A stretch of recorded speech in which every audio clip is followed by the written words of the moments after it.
പുതുവർഷ ആശംസകൾ നേർന്നുകൊള്ളുന്നു. വീണ്ടും വരുന്ന യേശുവിൻ നാമത്തിൽ എൻ്റെ സ്നേഹം അറിയിക്കുന്നു. നമ്മുടെ ജീവിതത്തിൽ ഒരു പുതിയ വർഷം കൂടെ ദൈവം ദാനമായി നൽകിയിരിക്കുകയാണ്. കർത്താവിന് വേണ്ടി ഈശ്വരോടെ അധ്വാനിക്കുകയും പ്രവർത്തിക്കുകയും നിൽക്കുകയും കർത്താവിന് വേണ്ടി ദൈവരാജ്യത്തിൻ്റെ വ്യാപ്തിക്ക് വേണ്ടി അധ്വാനിപ്പാൻ ദൈവം നമുക്ക് കരങ്ങൾക്ക് ശക്തി നൽകട്ടെ എന്ന് ആത്മാർത്ഥമായി പ്രാർത്ഥിക്കുക. പുതിയ വർഷം എന്ന് പറയുമ്പോൾ കഴിഞ്ഞ ദിവസം അല്ലെങ്കിൽ കഴിഞ്ഞ വർഷം പലർക്കും വീടുണ്ടായിരുന്നു, പുതിയ വീട് വയ്ക്കാനിടയായി, പുതിയ കാർ എടുക്കാനിടയായി, പുതിയ ജോലി ലഭിച്ചു, ബിസിനസ് മേഖല മെച്ചപ്പെടുന്നു, ചിലർ കാര്യങ്ങളുണ്ടായി, ചില അപകടങ്ങൾ ലഭിച്ചു. ഇനിയൊക്കെയുള്ള പല വിഷയങ്ങൾ പറയാൻ കഴിയും. ചിലരുടെ വീട് പണിഞ്ഞ് പകുതിക്കായിട്ടിരിക്കുന്നു, ഇനി പുതുവർഷത്തിൽ പൂർത്തീകരിക്കുന്നു. അപ്പോൾ പഴയ വർഷം എന്നുള്ളതല്ല, പുതിയ വർഷത്തോട് ബന്ധത്തിലുള്ളതായ വിഷയങ്ങളാണ് ദൈവം നമുക്ക് വേണ്ടി സഹായിക്കും.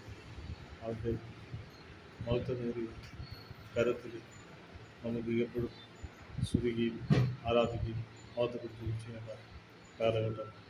അതുകൊണ്ട് ദൈവത്തിൻ്റെ അത്ഭുതമായ കരങ്ങൾ നമ്മെ പരിപാലിക്കുന്ന ഉപയോഗത്തിൽ ദൈവത്തെ സ്തുതിക്കുക.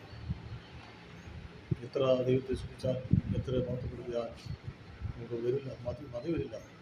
ആ ദൈവത്തെ നമുക്ക് എഴുന്നേൽപ്പാൻ, ദൈവത്തെ മഹത്വപ്പെടുത്തുവാൻ ദൈവം നമുക്ക് ഇന്നും നാം കടപ്പെട്ടവരാണ്. ജീവിതത്തിൽ പ്രയാസങ്ങളും ബുദ്ധിമുട്ടുകളും ഞെരുക്കങ്ങളും പ്രതിസന്ധികളും ദുർഗുണങ്ങളും കഷ്ടതകളും ഭാരങ്ങളും പ്രയാസങ്ങളും കടന്നു വരുമ്പോൾ അരിമനാഥനായ ദൈവം നമ്മെ അവിടെ വിടുതൽ നൽകി പ്രത്യാശയോടെ നടത്താൻ ദൈവം ശക്തനായ ദൈവമാണെന്ന് അറിയിക്കുന്നു. യാതൊരു സംശയവും. ഞാൻ യേശുവിനെ വിശ്വസിക്കുന്നു. യേശു ദൈവമാണ്, രാജാവാണ്, രക്ഷിതാവാണ്. ദൈവം എന്നെയും ദൈവം അനുഗ്രഹിക്കുന്നുള്ള വിശ്വാസം അതുപോലെ നിങ്ങൾക്കും ഉണ്ടായിരിക്കും എന്നുള്ളതാണ് ദൈവം നമ്മെ കുറിച്ച് ആഗ്രഹിക്കുന്നത്. ഇന്നത്തെ ഒരു പുതിയ സന്ദേശം ഹൃദയത്തിലിടാൻ ആഗ്രഹിക്കുന്നു. അമ്മയുടെ ഉദരത്തിൽ ജനിക്കുന്ന മുമ്പേ ദൈവം കണ്ട്, ലോകം അടിസ്ഥാനം ഇടുന്ന മുമ്പ് ദൈവം നമ്മെ കണ്ട്, അതിന് മുമ്പ് നമ്മെ പേർത്തൊന്ന് വിളിച്ച ദൈവമാണ് എന്നുള്ള സന്ദേശം.